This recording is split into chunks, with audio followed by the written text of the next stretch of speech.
네, 안녕하세요. 오늘 헬러 벌써 그 6강째죠, 6강. 오늘은 태에 대해서 공부하는 날인데 일단 동사의 그 앞에 부분을 또 간단하게 복습을 하고 오늘 태에 대해서만 집중적으로 공부를 하고 오늘 공부를 마치도록 하겠습니다. 제 6강은 태에 대해서 공부를 하는데 일단 동사에 대해서 우리가 오늘 배울 내용은 이건데 요 부분하고 요 부분도 간단하게 한번 더 복습을 하고 가도록 하겠습니다. 이 헬라어도 마찬가지고 히브리어도 마찬가지고 모든 언어에서 동사가 굉장히 중요합니다. 그러니까 동사를 잘 알면 이제 모든 것들이 풀리고 열리는데 동사가 정리가 안 되면 그 언어를 정복하기가 대단히 어렵죠. 그래서 동사를 잘 우리가 인식을 하고 가야 됩니다. 자, 헬러어의 동사에서 맨 처음에는 이게 법이 있고 시가 있고 태가 있어요. 동사에는 법, 시, 태가 있다. 그래서 법, 시, 태가 있는데 이제 이쪽에 요 부분은 법이고 요쪽 부분은 시고 요쪽 부분은 태가 되는 거죠. 태. 그래서 이 1번, 2번, 3번 법, 시, 태 동사의 가장 기본적인 세 가지를 헬라어의 동사죠. 헬라어의 동사는 이 법, 시, 태를 알으셔야 돼요. 자, 첫 번째 법은 직설법이 있어요. 직설법. 직설법은 단순한 사실이나 진술, 질문을 나타내는 확실성의 법이다. 그래서 이 하다라고 하는 것은 상태 동사고 했다라고 하는 것은 동작 동사가 되겠죠. 그래서 우리 상태 동사는 뭐뭐 하다, 어떤 상태다, 뭐뭐 했다, 뭐뭐 할 것이다 이런 것을 우리가 동작 동사라고 그러죠. 잠깐만요, 저기 에어컨 바람이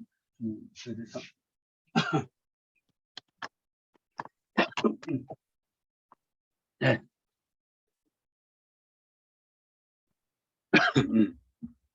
네, 죄송합니다. 자, 그래서 상태 동사와 동작 동사로 이루어지는 단순한 사실이나 진술을 얘기하는 거죠. 요게 직설법. 영어로 치면 서술, 그다음에 단순 형태가 되겠죠. 두 번째는 가정법이라고 있어요. 법을 지금 하는 겁니다.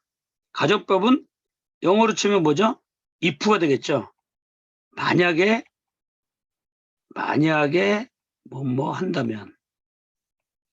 근데 영어는 이제 이게 가정법이라면 헬라어는 약간 다른데 비실제적인 가능성의 표현의 법, 뭐뭐 한다면 영어적인 기능도 있는데 이제 실제로 문장에 들어가면 이 가정법이 다르게 해석될 때가 있어요. 그런데 일단은 여기서는 이 가정법은 영어처럼 뭐뭐 한다면 if 이 정도로 알고 지나가게 되어 있죠.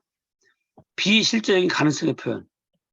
바다가 육지라면 바다가 육지가 될 수 없잖아요. 그런 비실제적인 거죠. 그런 가능성의 표현. 그다음에 소원법은 우리가 그 희구법이라고 그랬죠. 희구법. 그래서 우리가 희구법과 소원법은 같은 겁니다. 소원, 실제의 기대나 소원의 가능을 표현하는 법. 소망하고 바라고 원하고 뭐 이런 것들 있죠. 이런 것들은 소원이에요.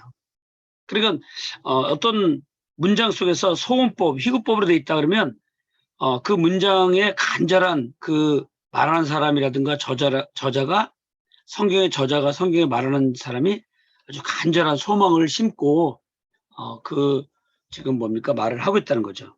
그러니까 우리가 성경을 읽을 적에 크게 이제 그 언어적인 거하고 문화적인 거, 그다음에 역사적인 거, 이 세 가지를 굉장히 잘해야 되거든요. 성경에서 어떤 문자적인 것이라고 하는 것은 이 언어적인 것을 이해를 하셔야 돼요. 그다음에 문화적, 지금 어떤 문화에서 지금 성경이 기록되어 있느냐. 그다음에 역사적, 어떤 역사적 배경 속에서 지금 있느냐. 이 세 가지인데 그 중에서 이제 첫 번째가 기본적인 언어예요, 언어. 성경에 쓰여 있는 히브리어, 헬라어, 아람어의 원전을 기본적으로 해석할 수 있어야 돼요. 그런 다음에 문화적, 역사적은 많은 그 참고 도서들을 성경 외에 나와 있는 도서들 참고하면 되겠죠. 주석이라든가 뭐 다른 부분들을. 일단은 본문 해석에 집중해야 됩니다. 그래서 어떤 문장이 소원으로 되어 있다면 간절한 그 바램을 실어가지고 그 말을 하고 있는 거예요. 그러니까 우리가 단순히 한글 성경 읽으면서 그냥 이렇게 하구나 그것이 아니라 지금 그게 소원법, 희구법으로 되어 있다면 굉장히 그 어떤 저자의 갈망 이런 것들을 우리가 실어서 이해를 하고 있어야지 본문을 좀 더 이해할 수 있겠죠. 그 다음에 명령법은 명령을 나타내는 법이죠. 뭐뭐 해라, 하십시오. 이것도 사실 이것만 있는 게 아니에요. 지난번에 잠깐 말씀드렸는지 모르겠지만 청유, 권유, 뭐뭐 해주세요, 뭐뭐 합시다.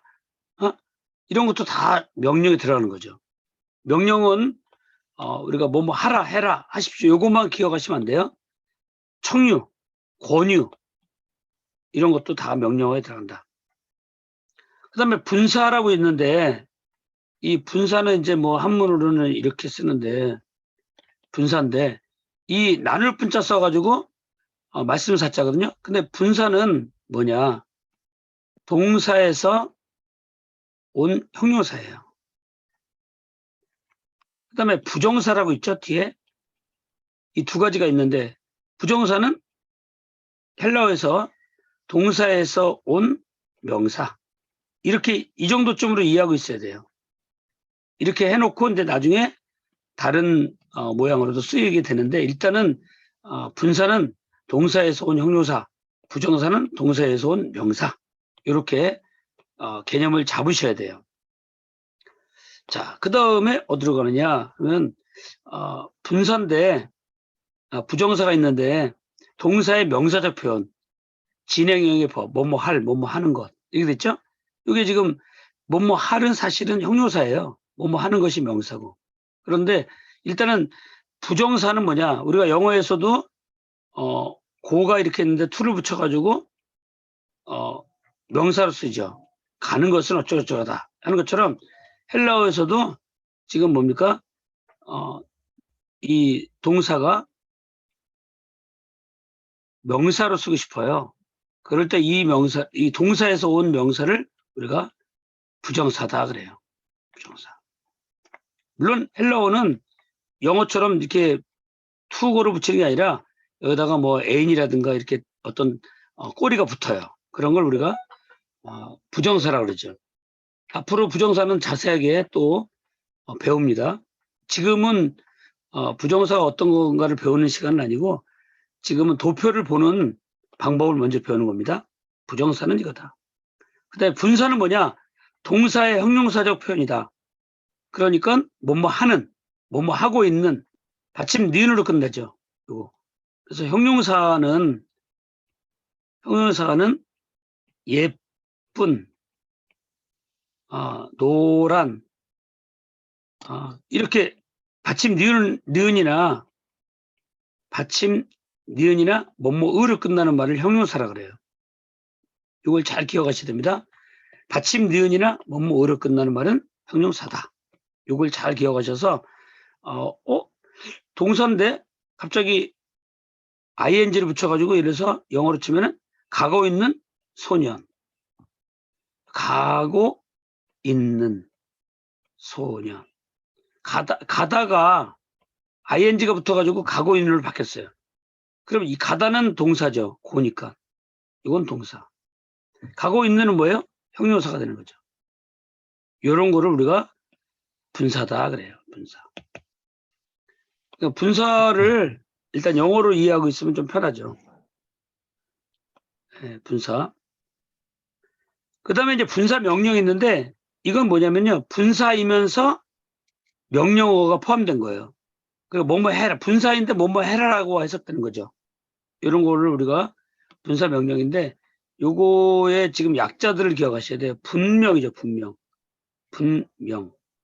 요게 지금 지금 바깥에 나가가지고 저쪽에서 한번 보겠습니다. 헬라어 수업. 오늘 여러분들에게 도표로 나눠준 게 있는데 그거를 보시면 이렇게 있어요. 왜냐면 이게 책이 최신 그 버전을 오늘 해드린 게 진짜 중요한 겁니다. 그래서 공부를 우리 교재에 있는 것도 하면서 또 최신의 지금 책에 있는 걸로 하셔야 될 것 같아요. 그래서 이 책으로 지금 해야 되니까.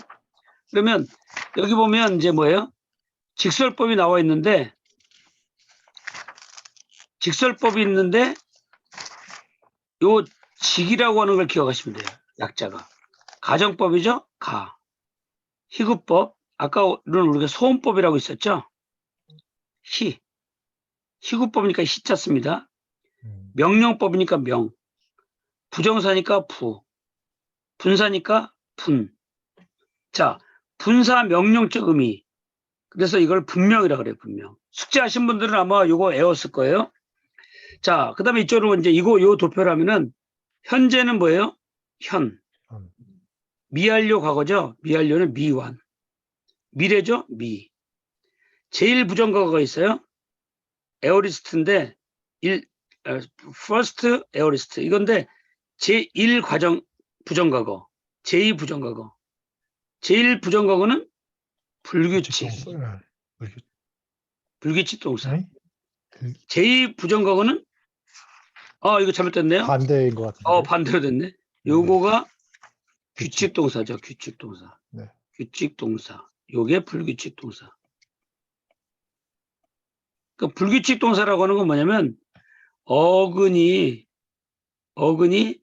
바뀐다. 규칙 동사는 뭐냐? 어근이 안 바뀐다. 이걸 여러분들 잘 기억해 두셔야 됩니다. 지금 이런 정도로 기억하고 계시면 돼요. 그래야지 나중에 좀 자세히 할 적에 이해가 돼요. 그래서 지금은 현재는 현, 미완료는 미완, 미래는 미, 1과 2과. 그 다음에 완료가 있어요. 완료도 제1 완료가 있고 제2 완료가 있어요. 둘 다 해석은 똑같습니다. 근데 이것도 제1 완료는 규칙 변화, 제2 완료는 불규칙. 네. 그래서 어간이 안 변하고 어간이 바뀌고 그 정도예요. 그 정도로 여러분들이 이걸 이해하시면서 지나가는 거죠. 그 다음에 이제 과완 있죠. 과완. 과거 완료를 과완 줄여서 과완. 요거를 외우시면 돼요. 그러니까 예를 들어서 이제 오늘 이제 책에 나오겠지만 책을 한번 잠깐 보시면은 예를 들어서 여기에 동사가 있다. 동사가 어디 갔나?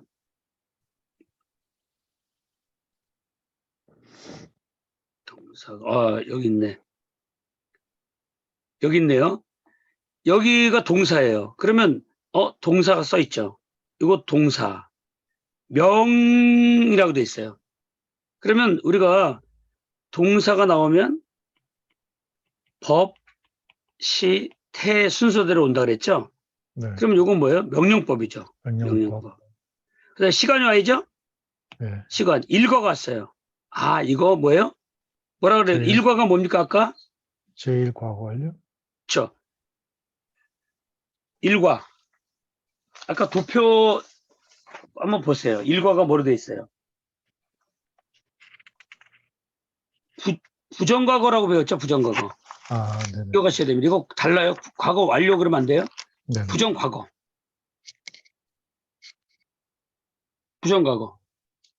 그러니까 요 단어가 이렇게 있으면 물론 이거를 우리가 다 외워가지고 하면 좋은데 이걸 다 외워가지고 꼬리를 수많은 걸 외우기 힘들어요. 우리가 기본적인 것만 외우고 동사, 명령법, 일과 이거 규칙 변화구나.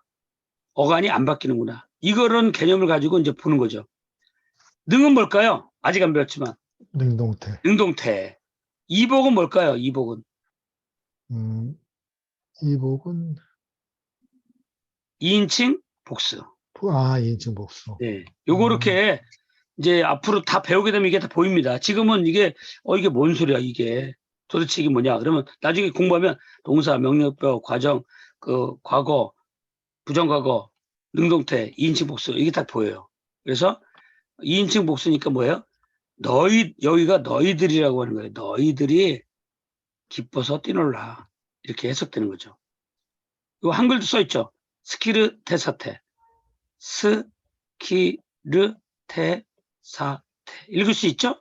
우리가 이거 보고 읽을 수 있지만 여기 또 그것도 읽지도 어려운 사람은 한글로 써 있어요. 이렇게요.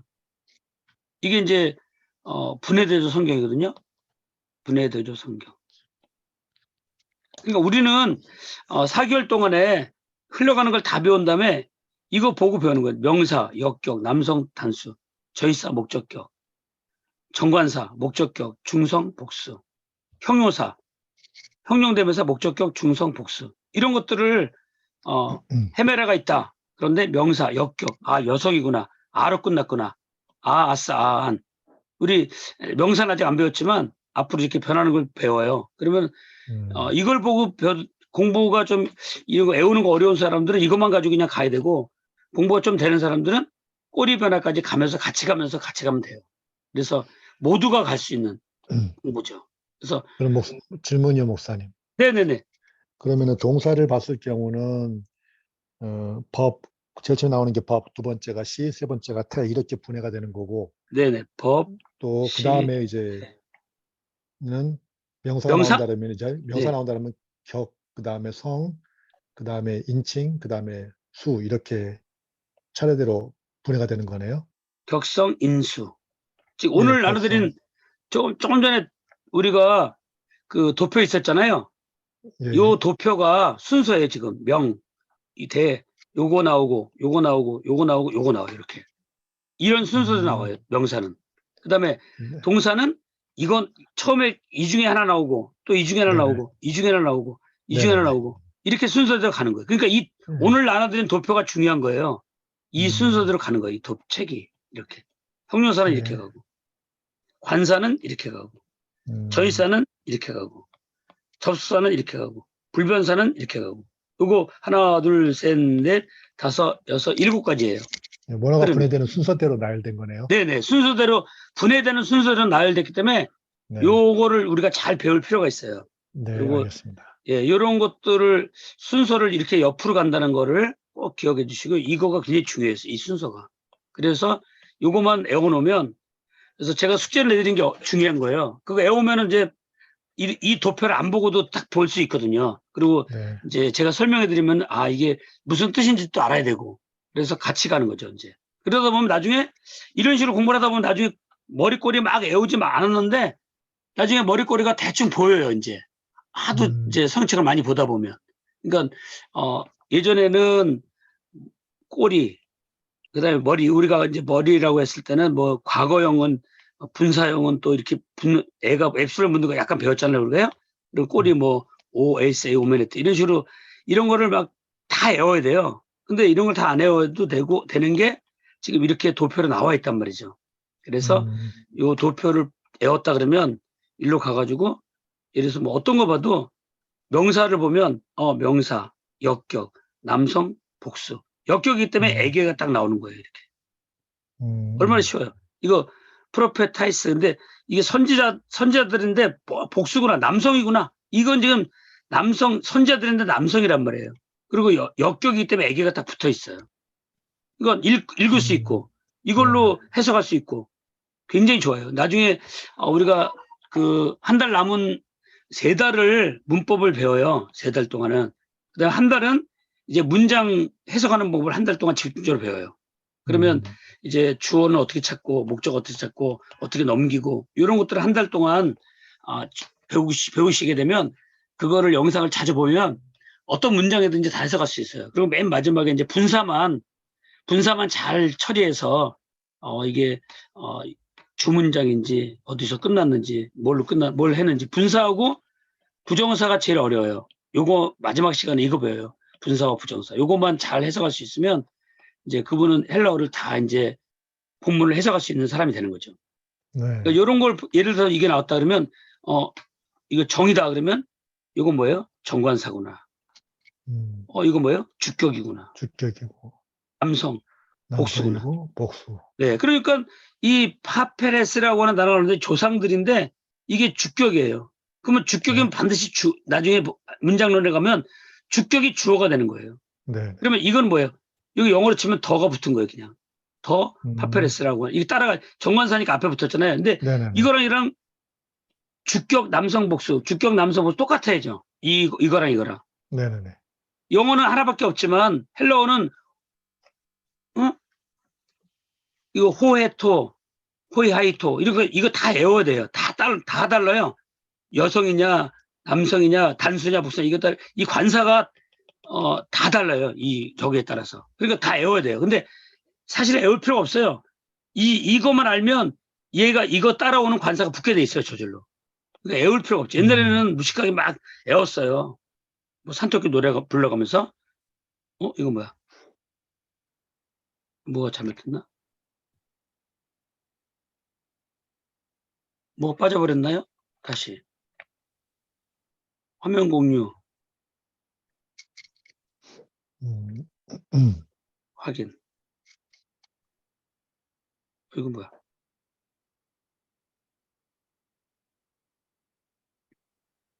지금 뭐가 이상하졌네요?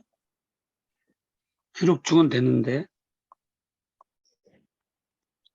그 자료 화면이 안 보입니다. 네? 자료 화면이 안 뜬다고요. 안 보이죠? 네. 지금 보이나요? 좀 있으면 보일 거예요. 어떻게 된 거야? 아직도 안 보이나?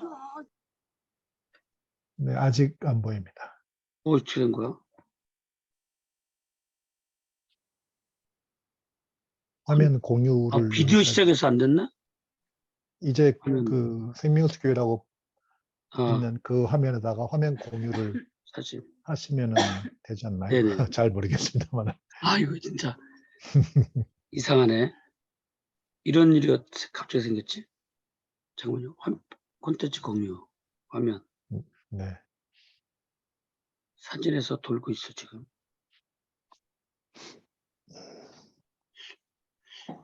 일단은 잠깐만요. 방송을 여기서 잠깐 중지시켜야 되겠다. 더 이상 네. 이상해가지고 잠깐만요. 방송 네. 잠깐 중지하겠습니다. 방송 중지가 어디 갔어 또. 더보기. 다시면은 이제 네. 레코딩 시작합니다. 네, 이제 다시 연결됐습니다. 아유, 네. 감사합니다. 그러면 이제 이렇게 되는 거를 좀 아셨으니까 그러면 이제 우리가 오늘 태로 들어가도록 하겠습니다. 태로. 헬라어 수업에 가서 태. 자, 그러면 이제 오늘 이제 진짜 중요한 공부는 태인데요.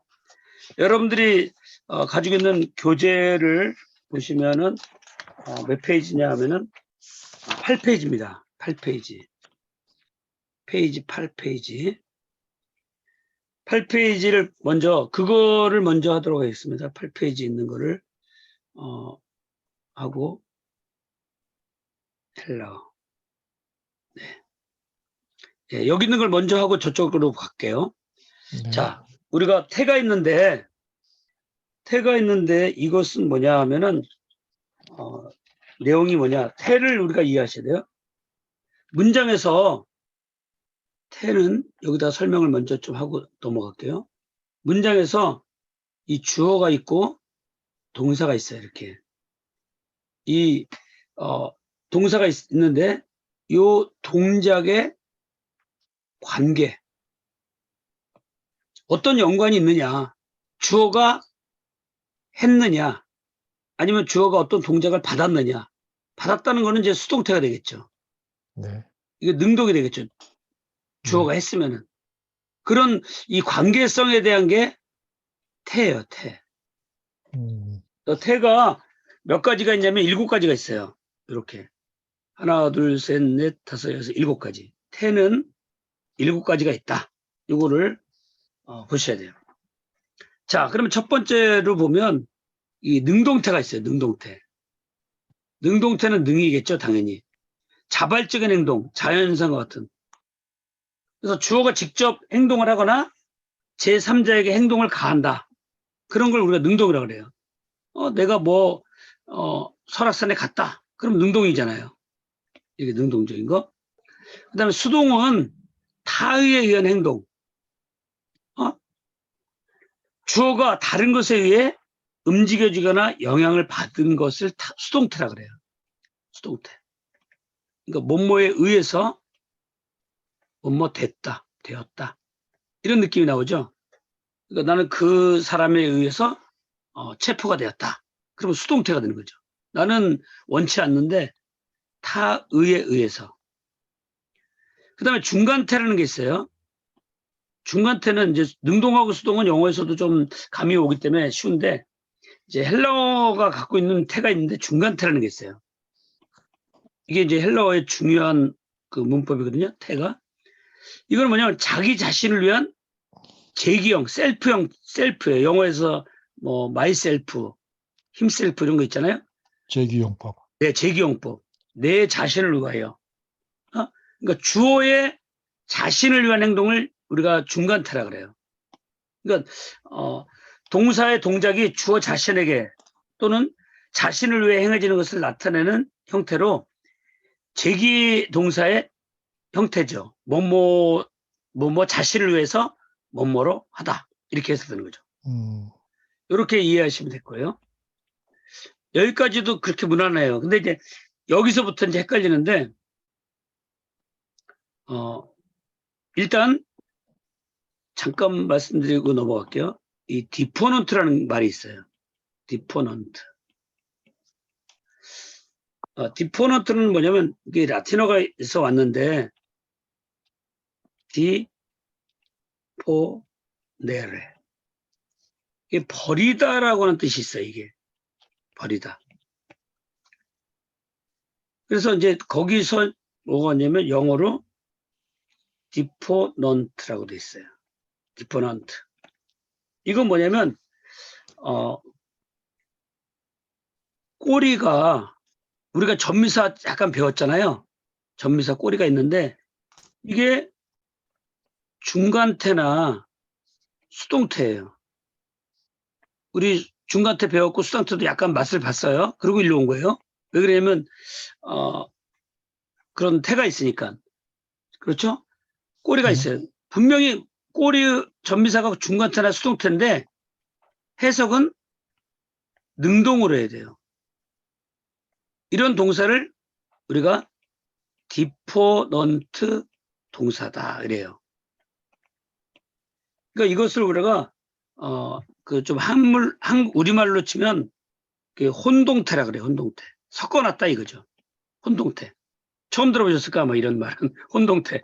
그러니까 그냥 디포넌트라는 말을 써요. 헬라어 시간에 배울 때 이 혼동태라는 말을 거의 안 쓰는데 그래도 참고로 알고 계시면 좋아요.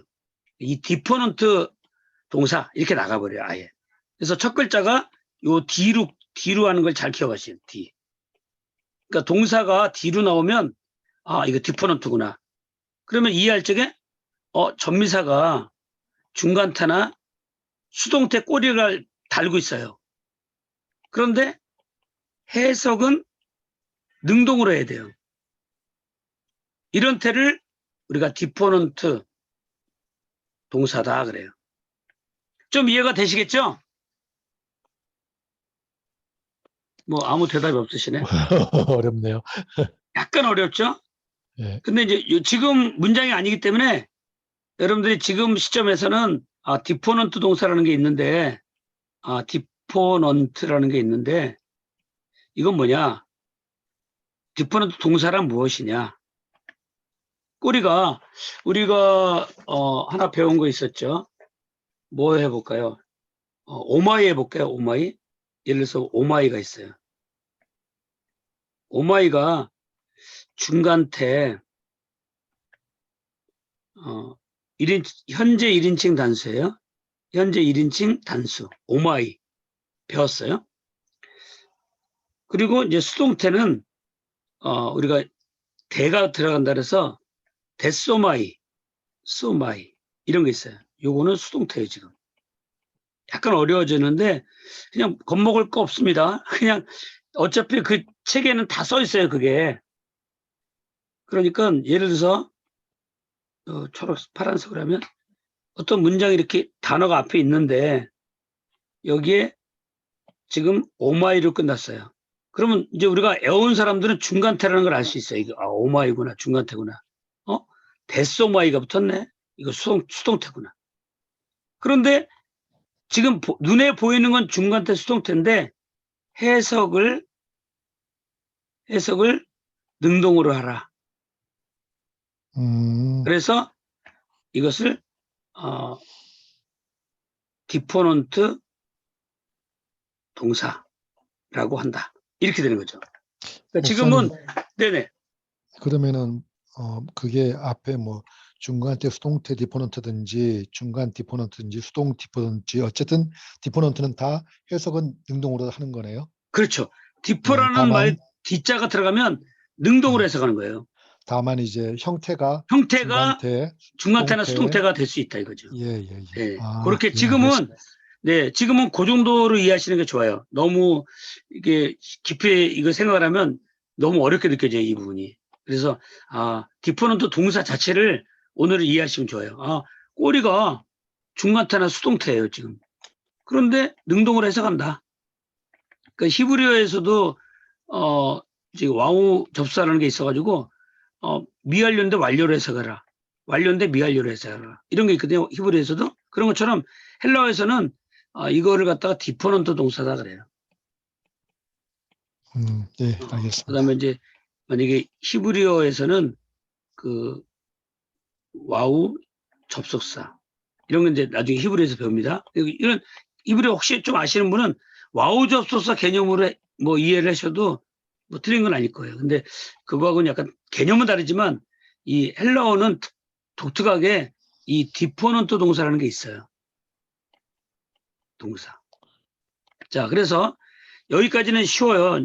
능동, 수동, 중간태까지는 그래도 이해가 되는데 여기서부터 약간 어려울 수가 있어요. 그래서 여기서 우리가 그 도표의 순서에 의하면 지금 네 번째가 뭐냐면 그 중수라는 게 있어요. 그래서 1번, 2번, 3번, 4번이 뭐냐면 요거예요. 요거 4번. 그래서 요걸 먼저 합니다. 중수동태. 중간태, 수동태. 이 말은 뭐냐면요. 중간태, 수동태 이 말은 뭐냐면 중간태로 쓰이고 수동태 다 쓰인다. 이렇게 돼 있어요. 그래서 잘 보시면 타의에 의해 자신을 위한 행동. 그러니까 요거는 뭐예요? 수동이고 요거는 뭐예요? 제기가 되겠죠. 그러니까 중간태. 요건 중간태 개념이고 요거는 뭐예요? 수동태 개념. 그러니까 이렇게도 해석해도 되고 이렇게 해석해도 된다 이거죠. 이렇게 중수가 나오면 두 가지 다 해석이 가능해요. 그러니까 중간태, 수동태. 조금 어려워졌지만 오늘은 이 자체를 외우셔야 돼요. 네. 중수가 나왔다 그러면 중간태, 수동태다. 이 말을 이해하셔야 돼요. 이거는 중간태도 되고 수동태도 된다. 문장, 본문, 문맥을 통해서 자기가 수동으로 해석할지 중간태로 해석할지 중간은 자신을 위한 행동, 셀프잖아요. 셀프. 자기 자신을 위한 거. 네. 그거를 둘 중에 문맥을 통해서 해석을 하면 돼요. 그리고 한글 개역개정 성경은 이미 다 돼 있어요. 그렇게 성경이 다 해석이. 그러니까 우리가 그렇게 뭐 해석까지 할 필요는 없지만 성경을 보는데 어떤 걸 보니까 성경을 이걸로 해석해 놨는데 내가 성경을 보다 보니까 이걸로 해석하면 더 좋을 것 같아. 그러면 자신이 이걸 가지고 해석을 해볼 수가 있는 거죠. 그리고 이 해석을 맞는 거에 대한 또 다른 성경을 찾아서 증명을 해내면 돼요. 그럼 하나의 논문이 되는 거예요, 그게. 지금까지는 이걸로 다 번역을 해놨는데 모든 한글 성경이 내가 성경을 보다가 이 부분이 하나님 자신을 위한 행동이었다. 그러면은 이걸로 논증을 삼아서 다른 문맥들을 다 찾아내가지고 결국은 이 답이 맞다라고 주장을 해야 돼요. 근데 그렇게까지 할 거는 논문 쓸 때 외에는 될 수 있으면 성경에 번역이 잘 돼 있기 때문에 그대로 가시는 게 좋아요. 우리가 완전히 뭐 잘못된 거 아니면 이제 성경을 그대로 가는 게 좋고, 우리는 그걸 해석해 내는 게 아니라 이미 해석되어진 거를 우리가 좀 더 깊은 의미를 발견하는 그런 차원의 공부가 원어 공부지, 내가 한글 성경에 어떤 다르게 해석을 해야 되겠다라고 들면은 굉장히 위험해질 수가 있어요. 그래서 여기 성경은 잘 번역돼 있다, 완전하게 번역돼 있다, 요거를 우리가 기억하시고, 그 다음에 더 깊이 이해를 위해서 언어를 본다, 이런 표현이 중요한 겁니다. 그래서 이 중수, 중간태도 되고 수동태도 된다, 이걸 기억하셔야 돼요. 이게 4번 1번 2번 3번. 그 다음에 5번은 이거예요. 5번 이거 중간 디포넌트. 그래서 요거를 중간 디포넌트는 잘 보세요. 중디로 나오겠죠. 중디. 네. 약자로 중디. 우리가 이제 중디라고 써 있잖아요. 그러면 네. 이걸 보고 모양은 중간태인데 해석은 능동태라 해라, 능동으로. 이런 말로 알아두셔야 돼요. 좀 어렵지만 이렇게 아셔야 돼요. 그러니까 중디의 수디는 쉬워요. 오히려 중간태 모양인데 디포넌트로 해석한다. 수동태 모양인데 디포넌트로 해석해라. 해석한다. 결국은 능동으로 해석하라, 이 말이에요. 한마디로 말하면 이런 게 나오면 모양은 이럴 것이고 이럴 것인데 다 능동태로 해석해라, 이렇게 하는 거예요. 그러면 아주 간단하게 문제가 해결돼요. 그러니까 어려운 거를 간단하게 이해하셔야 돼요. 막 복잡하게 이해하려면 점점 더 꼬여요. 그래서 중간태 디포넌트는 뭐예요? 자신을 위한 자발적 행동. 그러니까 이 모양을 갖고 있다는 얘기는 이런 의미를 내포하고 있다는 거예요. 그러면 그다음에 수동태 디포넌트도 수디가 되겠죠. 네. 그러면 뭐예요? 타의에 의해서 하는 자발적인 행동을 얘기해요. 행동을. 자발적 행동들은 이거 능동이잖아요. 네네네. 근데 이 안에 속에 들어있는 것은 자기 자신을 위하면서 자발적인 행동이고, 누군가에 의해서 행동은 내가 하는 거예요. 그런 거를 요 수동태 디포넌트에 넣어놓은 거예요. 그러니까 우리나라에 그냥 능동 수동만 갖고 얘기하는 거하고는 이런 것들을 배울 때는 어렵지만 배우고 나면 성경을 해석하는데 괜히 도움을 줘요. 지금 이 뜻은 지금 이렇게 자신을 위해서 스스로 했구나, 다른 거에 뭔가에 의해서 자기가 행동을 했구나까지도 들여다볼 수 있어요. 그러니까 우리가 이런 그 헬라어나 히브리어 배울 적에 중요한 관점이 뭐냐면, 뭐 이렇게 복잡해? 그러면 공부가 어려워져요.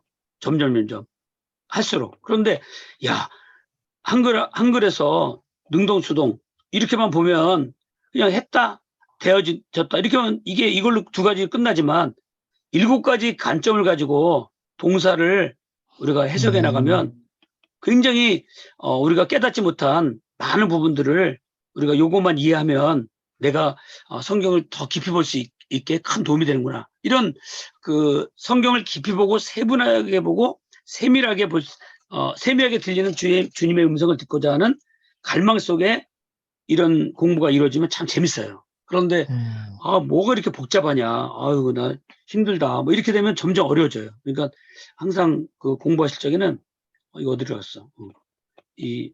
어렵게 생각하지 마시고 긍정적으로, 재밌다, 이거 뭐 이런 게 다 있냐, 뭐 신기하네, 우리는 능동태 수동태밖에 몰랐는데 이건 중간태는 뭐야, D자가 들어갔네, 이건 전부 다 자발적 행동이라는 게 요게 능동으로 해석하라, 이 말이에요. 능동 해석. 그러니까 D자가 들어있으면 쉬워요.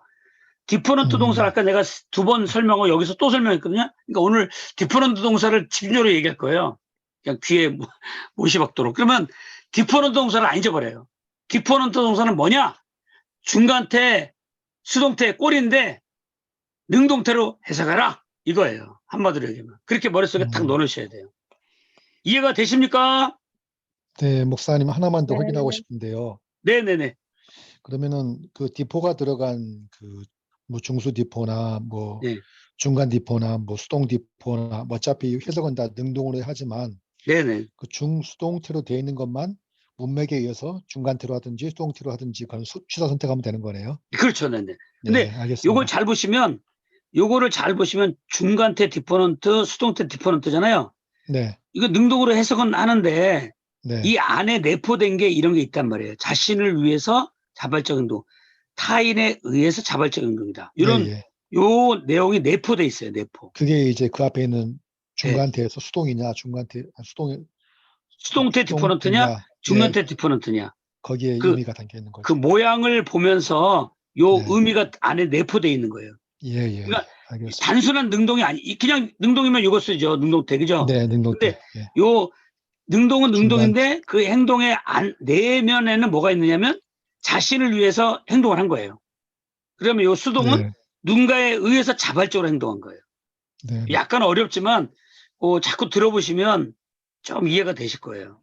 네, 자, 그러면 이제 마지막으로 이제 6번까지 했잖아요. 다시 네, 한번 1번, 2번, 3번 맞죠? 중수가 4번, 5번, 6번까지 했어요. 근데 마지막 남은 거는 이게 아니다. 잘못됐네요. 잠깐만요. 이거 고쳐드릴게요. 7번까지 3번이 중간태. 이 번호가 달렸. 저쪽으로 가서 보면 되는데 어차피 여기서 바꿔도 일단 해볼게요. 1번, 2번이 중간태예요. 좀 이따가 절로 네. 가면 보입니다. 3번이 수동태고, 그 다음에 4번이 중수동태. 요거 4번. 그 다음에 5번, 6번, 요게 7번이에요. 이게 7번. 중수디포가. 그래서 중수디포 하나만 하면 되는데, 중수디포는 뭐냐면, 중간태, 수동태, 디포넌트 세 가지를 다 써놓은 거예요, 지금. 타의에 의해 자신을 위한 자발적 행동. 그러니까 이것도 디포로가 들어갔으니까 능동으로 해석하는 건 맞죠. 네. 이 안에 중간태와 누군가에 수동태 의미가 의해서 있네요. 했는데 결국은 자신을 위한 것까지 들어가요, 여기에. 굉장히 이거 멋있는 표현이에요, 사실은. 그러니까 요거를 이제 오늘 좀 이따가 이제 예포를 보여드릴 건데 하나의 그 헬라어 수업에 가서 요거를 보시면은 자, 여기 보시면 이제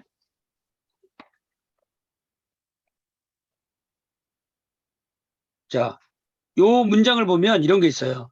요 에르케 타이라고 하는 게 있는데 요게 지금 잘 보세요. 동직현이라고 나와 있어요. 그러면 요거 동사, 요거 직설법, 현재. 그런 다음에 요 자리가 태자리인데 중수 뒤로 써 있어요. 중수 뒤로. 그럴 때 여러분들이 중수 뒤구나.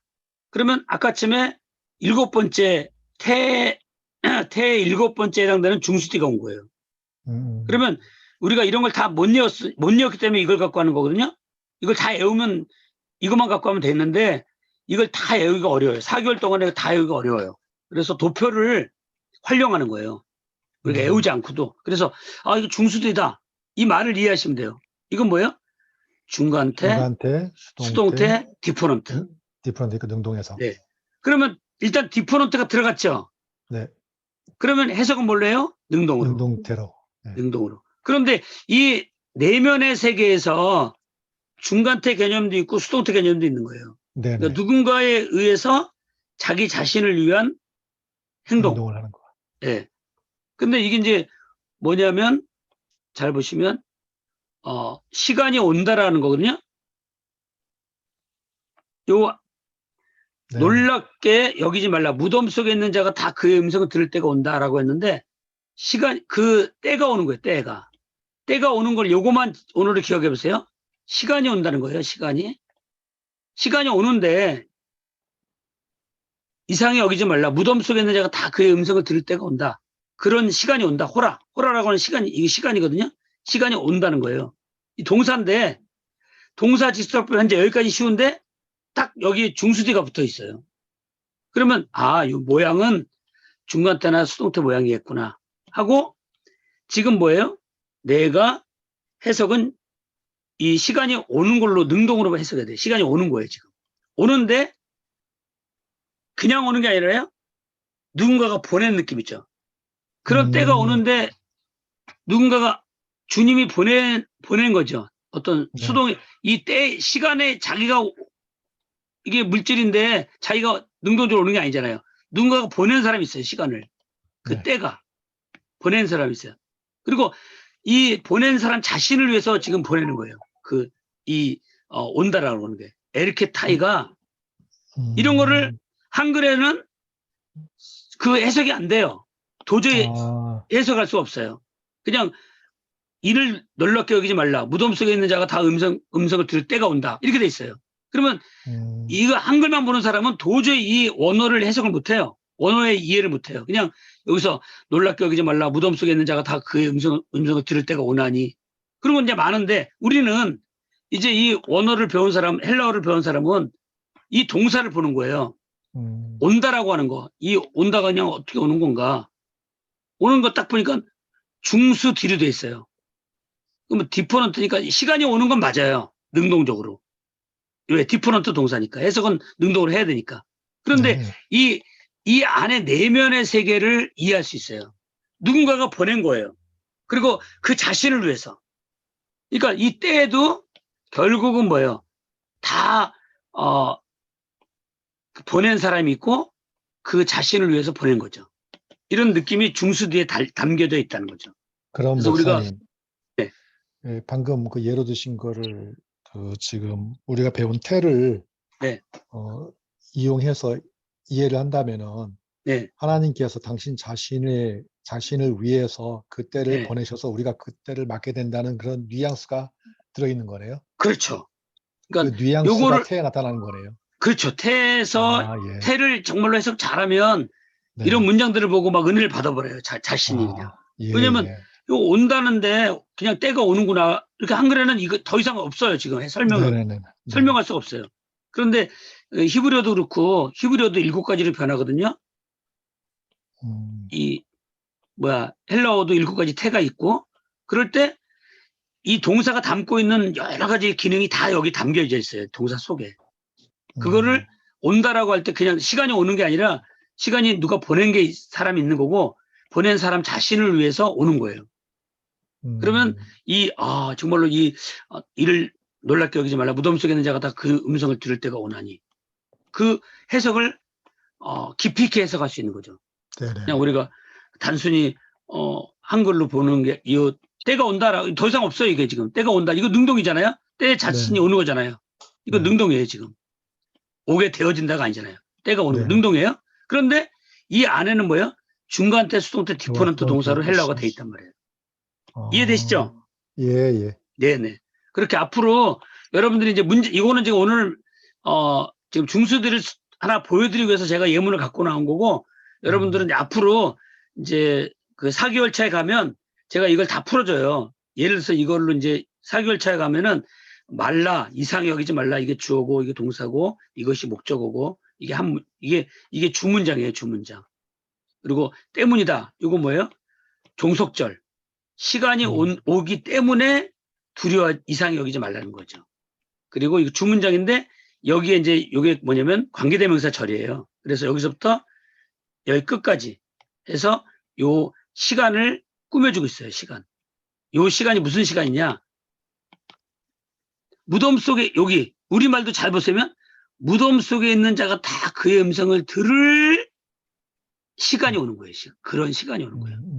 요게 관계대명사 절이죠. 여기서부터 여기까지가 때가 오는 거죠. 그래서 헬라어로 이제 여기 보면 형대관이라고 있는데 요게 관계대명사예요. 관계대명사 절이에요. 여기서부터 여기까지. 그러한 꺾어주는 거죠. 그러한 시간이 오기 때문에 여기까지가 종속절, 여기가 주절. 그러니까 너는 이런 이유이기 때문에 너는 두려워하지 말라. 놀랍게 여기지 마라. 이런 거죠. 이렇게 되면 성경 해석이 너무 재밌어요. 이 한글만 보는 거하고 원문으로 정확하게 주어 동사 목적어 찾아가지고 해석하면요. 너무 재밌습니다. 이게 이제 우리가 지금 2개월 차인데 3개월 차까지 문법을 좀 다 배우고 4개월 차 한 달 동안만 문법을 해석하면 굉장히 이제 도움이 될 거예요. 그리고 이제 히브리어로 들어갈 거예요. 재미있으시죠? 재밌습니다. 네. 좀 재미없어도 재밌다고 해주셔야 돼요. 그러면 신납니다. 좀 있으면 우리가 될 거니까요. 자, 그래서 요거를 잘 다시 이쪽으로 보면 오늘은 태 하나만 집중을 할 거예요. 능동태니까 능, 중간태니까 중, 수동태니까 수, 중간태, 수동태 다 가능하다 그랬죠. 네. 미들, 오와 패시브. 그러니까 이런 거 중간태도 되고 수동태 다 써먹을 수 있어요. 본문의 문맥에 맞춰서 문맥에 알아서 해석해라. 그래서 요거를 중수로 나와요. 중수. 그러니까 우리는 외울 게 요런 걸 외우는 거예요. 그다음에 중디, 수디, 중수디. 조금 전에 중수디 봤잖아요. 네. 그러니까 이거 중간태나 수동태 디포넌트 모양이 중간태인지 수동태인지만 나와요. 그럴 때 이 디포넌트 이렇게 다 해석해 줄 수가 있다는 거죠. 그래서 중수는 중간태, 수동태 다 가능하다. 중디는 뭐냐? 중간태 디포넌트다. 모양이 중간태지만 능동태로 해석해라. 그런데 의미는 중간태의 의미를 담고 있어요. 그렇지 않으면 이렇게 뭐 이거 능동태 그냥 써버리지 왜 이렇게 썼겠어요? 이런 중간태 내용을 가지면서 겉으로 능동한 거예요. 그다음에 수동의 의미를 가지면서 겉으로 행동한 거예요. 그게 수디예요. 그래서 우리가 이 7가지 태를 요 능동태 능, 중간태 중, 수동태 수, 중간태 수동태 중수, 중간태 디포넌트 중디, 수동태 디포넌트 수디, 중간태나 수동태 디포넌트 중수디. 이거 외우는 것도 중요하고 의미도 중요해요. 이 무슨 의미인지가 우리 책에 기록되어 있는 거예요, 지금. 그래서 오늘 배운 것 중에서 제일 중요한 거는 우리 교재에 나와 있는 이거가 중요합니다. 능동태는 자발적인 행동, 수동태는 타의에 의한 행동, 중간태는 자기 자신을 위한 행동, 셀프. 그 다음에 중수동태, 타의에 의해서 자신을 위한 행동. 그 다음에 중간 디포넌트, 자신을 위한 자발적 행동. 수동태 디포넌트, 타의에 의한 자발적인 행동. 자발적 행동. 네네. 그 다음에 중수 디포가 들어갔죠? 네. 이거 중수 뒤로 나옵니다. 나올 때 중수 뒤로. 그러면 네. 타의에 의해 자신을 위한 자발적 행동. 이런 걸 다 갖고 아까 지금 이게 나왔기 때문에 이게 시간이 온다라고 할 때 온다라고 하는 동사를 지금 중수들이 쓰고 있어요. 그러면 타의에 의해서 누군가에 의해서 자신을 위해서 시간이 오는 거예요. 시간이 온다. 능동은 이거 하나밖에 있는 거예요. 지금. 그런데 이 안에 숨겨진 것들을 이해할 수 있는 거죠. 네. 그런 식으로 중수들을 해석하면 그렇게 해석이 되죠. 그래서 오늘은 그 태 하나만 집중적으로 배웠습니다. 다음 시간에 이제 동사의 격성수, 인수하고 배우고 그 다음에 이제 명사로 들어갈 거예요. 명사에 이제 꼬리 좀 배우고 넘어가야 될 것 같아요. 그래서 오늘은 중간에 약간 잘린 적도 있었는데 아무튼 명절을 당해서 명절 잘 지내시고요. 오늘 그 태 수업은 여기서 마치도록 하겠습니다. 네, 대단히 수고했습니다. 들어가세요. 네, 감사합니다. 네, 일단은 이걸 마치도록 하겠습니다.